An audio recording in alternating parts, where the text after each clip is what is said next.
we're back and talking about the RF50mm 1.2 today and why it is my favorite lens.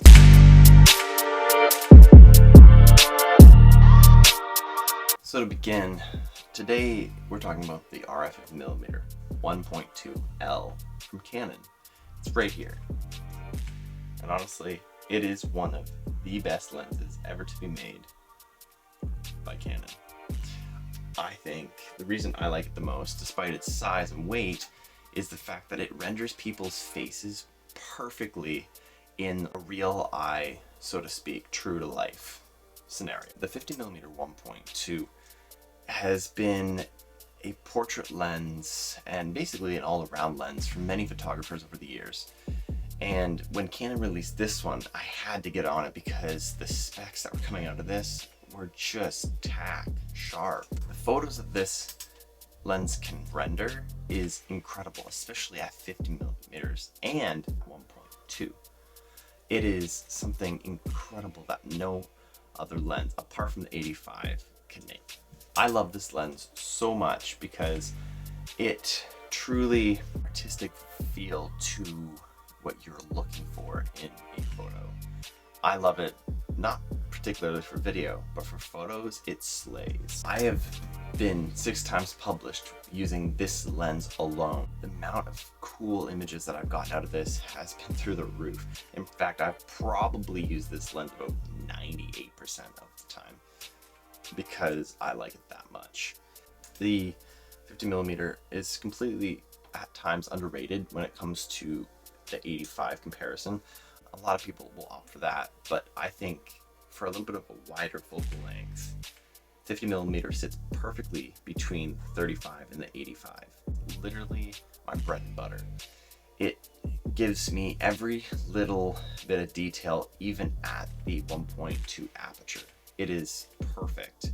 I have shot this wide open. I've stepped it down many times, but I get a 1.2 if you're not going to use it at 1.2, right? It stands in a class of its own.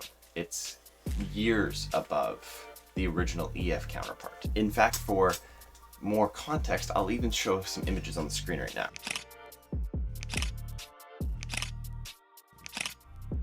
This lens can do it all, and strapped that to my R or my R6 and it just works wonders, especially with the R6. In low light, this thing is a monster.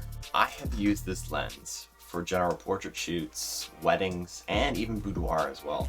Heck, I even went as far as to use it for landscape shots at times too, but I usually stick to the portrait aspect of things. I also use this for product photography as well, alongside my 100mm macro. This lens is such a good lens. I cannot express that enough. And if you have the money to drop $3,000 Canadian with taxes on this camera, it is worth it. Yes, I know, I said $3,000. That is basically selling your arm, leg, and kidney. Rest assured, if you have the money for this, highly opt for the 1.250. However, if you're on a budget, definitely opt for the 50mm RF 1.8. That thing is also a beast, even at a smaller aperture and a smaller size and price. I get that too. To give her an overall summary, this lens is perfect. Pair this lens up with the 24mm and you're rocking a 6 setup. I think that this lens is going to be around for many years to come.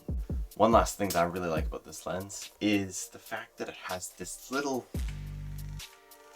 clicky sound. Can you hear this? That control ring can be paired for so many different functions in your camera. These new EOS R cameras from Canon are just incredible. But that's it for me, guys, and I hope you really like this video. So don't forget to like, subscribe, turn on the bell notifications for further videos. I look forward to seeing you in the next one. Take care. Bye. Hey guys, we're back, and today we're going to be talking about something I don't remember. Guys, we're back and talking about the RF50mm 1.2 today, and I love this lens. And we're out of focus. What up? Fact, for kind of like a